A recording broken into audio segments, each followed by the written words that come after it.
Good morning you all. So आज हम electric cell को थोड़ा डिस्कस करने वाले हैं, है ना।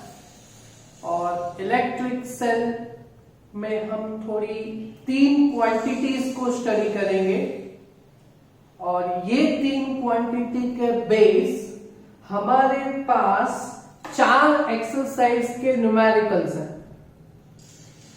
ओके, 4 एक्सरसाइज के न्यूमेरिकल्स का मीनिंग मालूम पड़ता है आपको? 3 तो उसमें से रेगुलर एक्सरसाइज में है फॉर इलेक्ट्रिक सेल, और एक एडिशनल एक्सरसाइज में है। तो ये चारों न्यूमेरिकल्स वैसे तो बहुत छोटे हैं, एक ही लेक्चर में कंप्लीट हो जाएंगे, है ना। बट उसके लिए आज का टॉपिक आपको समझ में आना चाहिए, है ना। तो शांति से समझिएगा। ओके, और आज के टॉपिक में थोड़े एमसीक्यूज भी हैं, तो उसको भी आप थोड़ा समझ के काम लीजिएगा। ओके, तो let we start. Electric cell, तो नाम तो सुना होगा, नाम सुना है क्या? बायोलॉजी वाला सेल नहीं, ये केमिस्ट्री वाला सेल। आपका अपना फेवरेट केमिस्ट्री बहुत आता है ना आपको उसमें। मुझे भी बहुत आता था, इसलिए मैंने फिजिक्स चूज किया। इलेक्ट्रिक सेल सुना है ना नाम? 2 टाइप्स के सेल आता है। One that is primary cell और दूसरा सेकेंडरी सेल। प्राइमरी सेल कैसे रहता है? तो इतना वो छोटा आता है ना, एवरेडिका, निप्पो का आता है ना, वो सेल। अच्छा, वो ड्राई सेल, उसको हम वोल्टा के सेल से भी जाना जाता है। ओके, उसका कैसे रहता है? उसका कैसे रहता है? वो घड़ी में आता है, वॉच में आता है ना, वही। उसका कैसे रहता है? उसको जब हम यूज करते हैं तो वो सेल डिस्चार्ज होता है, और एक बार कंप्लीट डिस्चार्ज हो जाए उसके बाद उसको वापस चार्ज नहीं कर सकते। That is primary cell. दूसरा सेकेंडरी सेल, तो उसका कैसे रहता है? वो सेकेंडरी सेल का टाइप लेड एक्यूमुलेटर सेल, नाम सुना है? वो अपनी मोपेड बाइक में जो बैटरी रहती है ना, वो that is lead accumulator cell. Okay, उसका कैसे रहता है? तो वो डिस्चार्ज एक बार हो जाए तो वापस हम उसको चार्ज भी कर सकते हैं। समझ में आ रहा है? That is secondary cell. Okay, cell क्या करता है? तो वो एक एनर्जी को दूसरी एनर्जी में कन्वर्ट करता है। लाइक कंस्ट्रक्शन ऑफ सेल कुछ ऐसे रहता है। एक कंप्लीट बॉक्स देखा होगा, उसके अंदर इलेक्ट्रोलाइट सॉल्यूशन भरा हुआ रहता है। ओके, वो इलेक्ट्रोलाइट सॉल्यूशन अगर हम लेड एक्यूमुलेटर सेल की बात करें तो उसमें डाइल्यूट H2SO4 का सॉल्यूशन रहता है। मालूम है? मालूम है नहीं ये? पढ़ा है ना सेल? ओके, नहीं पढ़ा होगा तो भी चलेगा ना, अभी मैं समझा रहा हूं ना, मेरा काम है वो तो मैं कंप्लीट करता हूं। ओके, दूसरे उसमें 2 इलेक्ट्रोलाइट्स में डुबाए रहते हैं, डुबाए हुए होते रहते हैं, है ना। वो 2 electrode, one is positive and other is negative. Positive that is anode and negative that is cathode. Okay, और फिर अगर जब सेल आपका डिस्चार्ज रहता हो, है ना, तो वो केमिकल एनर्जी को, केमिकल प्रोसेस है ना ये, ओके, तो वो केमिकल एनर्जी को इलेक्ट्रिकल एनर्जी में कन्वर्ट करता है when cell is in discharge condition. Okay, और जब सेल चार्ज होता है ना, जब आप चार्जिंग में रखते हो तो वो क्या रहता है, आपकी मोबाइल की battery, that is an also one kind of secondary cell, वापस चार्ज कर सकते हो. ओके, तो जब सेल को चार्ज करना, मोबाइल की बैटरी को आप जब चार्ज करते हो, है ना, तो आपका बिल आता है. So electric energy is converted again into a chemical energy. So ये reversible process है. Okay, and in our dry cell, that is वो जो छोटे पेंसिल सेल आते हैं, है ना, सिंपल सेल आते हैं, है ना, तो वो उसमें ये irreversible process रहते हैं. You cannot charge it ever again. Fine, समझ में आया? तो हमने यहाँ पे एक सिंपल इलेक्ट्रिक सेल दिखाया गया होगा. देखा, एक कंटेनर है, उसमें हमने एक इलेक्ट्रोलाइट सॉल्यूशन ले लिया. वो अगर लेड एक्यूमुलेटर सेल रहेगा तो उसमें डाइल्यूट H2SO4 का सॉल्यूशन रहेगा. उसमें 2 इलेक्ट्रोड एनोड एंड कैथोड दिखाए, है ना, और उसके यहाँ पे जो ऊपर 2 टर्मिनल्स रहते हैं, उसके across resistor, external resistor capital R हमने यहां पे दिखाया.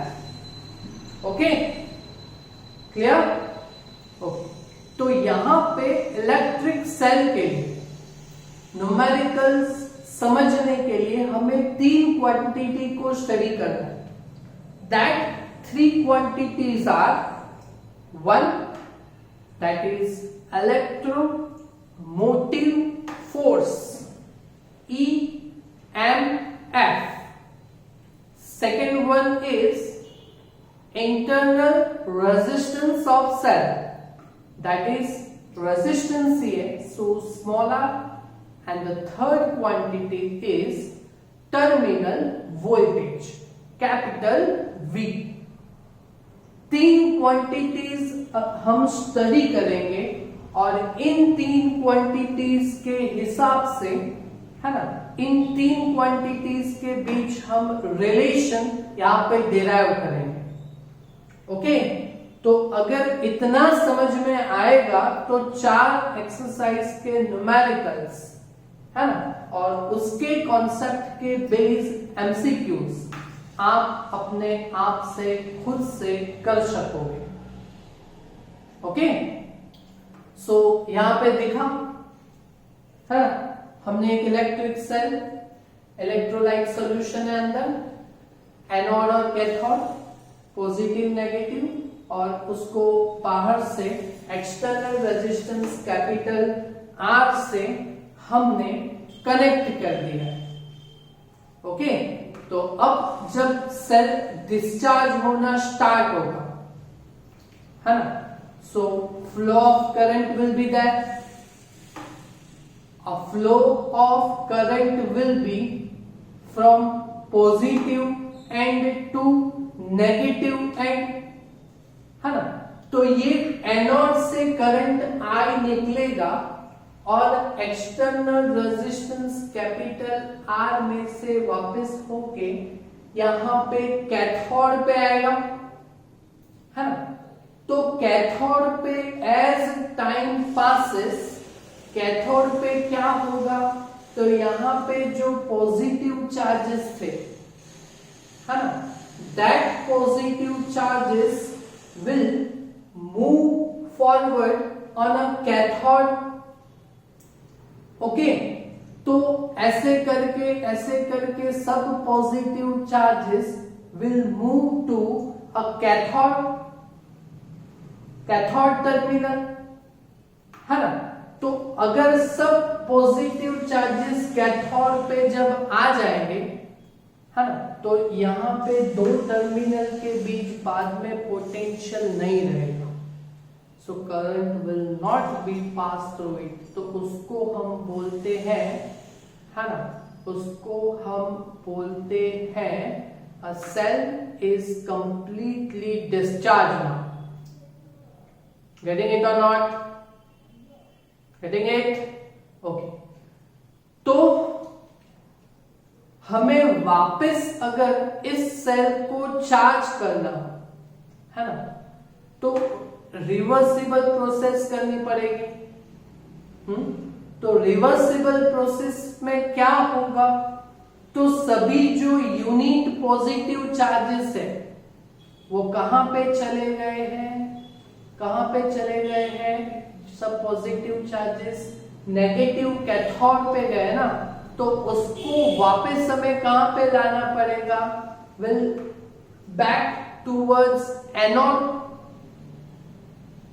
है ना, तो उसके लिए आपको खर्चा करना पड़ेगा, खर्चा, दैट इज वर्क, है ना, तो ये जो वर्क रहेगा on a unit positive charge to bring from negative electrode to positive electrode, negative से वापस पॉजिटिव अपने घर लाना है ना, तो यूनिट पॉजिटिव चार्ज को, है ना, आपको again back to the home, that is negative electrode से पॉजिटिव इलेक्ट्रोड लाने के लिए आपको जो वर्क करना पड़ेगा, है ना, उसको हम बोलेंगे EMF, इलेक्ट्रोमोटिव फोर्स, EMF, है ना, आपने केमिस्ट्री में ये वर्ड स्टडी किया गया हो, है ना, तो EMF उसके लिए हम सिंबल देंगे E, बट एप्सिलॉन टाइप वाला E, है ना, तो EMF क्या है, तो EMF is a work on unit charge, okay, तो उसका यूनिट फोर्स, ये एक बार गुजसेट की एग्जाम में ये पूछा गया था क्वेश्चन, एक बार ये गुजसेट की एग्जाम में, गुजसेट की एग्जाम में, कॉम्पिटिटिव एग्जाम में ये एक बार पूछा गया था ये question, the unit of EMF is black, है ना, 90% ऑफ स्टूडेंट अपना लॉजिक ऐसे दोहराते हैं that electromotive force, so force है, तो फोर्स का unit Newton, so 90% of students were confused and they tick mark the option Newton, है ना, बट हमने यहाँ पे स्टडी किया है ना, electromotive force that is work W per unit charge, so W by Q, और हमने चैप्टर 2 के फर्स्ट लेक्चर में देखा था वर्क पर यूनिट चार्ज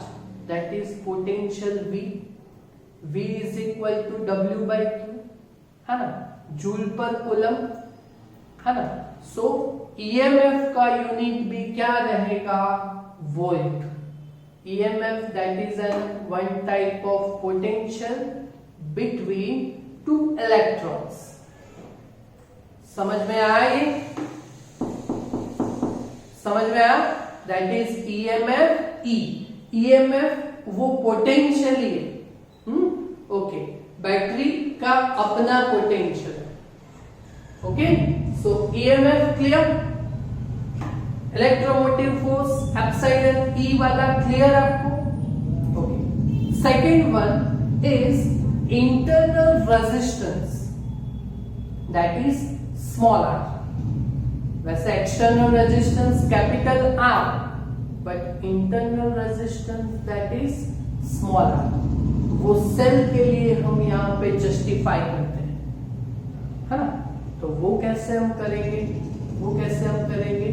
तो समझिए आराम से कि यहाँ पे हमने देखा कि चार्जेस को अगेन नेगेटिव से पॉजिटिव लाना है ना, तो यहाँ से नेगेटिव से पॉजिटिव इलेक्ट्रोड पे जो पॉजिटिव चार्जेस मोशन में जाएंगे, है ना, सो वो इलेक्ट्रोलाइट में तैर के जाएंगे, इलेक्ट्रोलाइट में से पास होके जाएंगे, है ना। सो इलेक्ट्रोलाइट उसमें भी डिफरेंट काइंड्स ऑफ मटेरियल्स रहते हैं।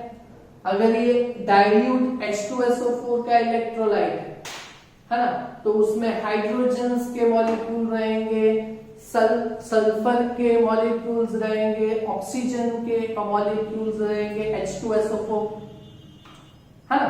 तो उसकी वजह से, है ना, due to the materials of electrolyte, है ना, वो जो चार्जेस मोशन करके नेगेटिव से पॉजिटिव में जाएंगे, तो due to the materials of electrolyte, है ना, वो मोशनल चार्जेस को सेल के अंदर मोशन में रेजिस्टेंस लगेगा, है ना। तो ये resistance is inside the cell, है ना।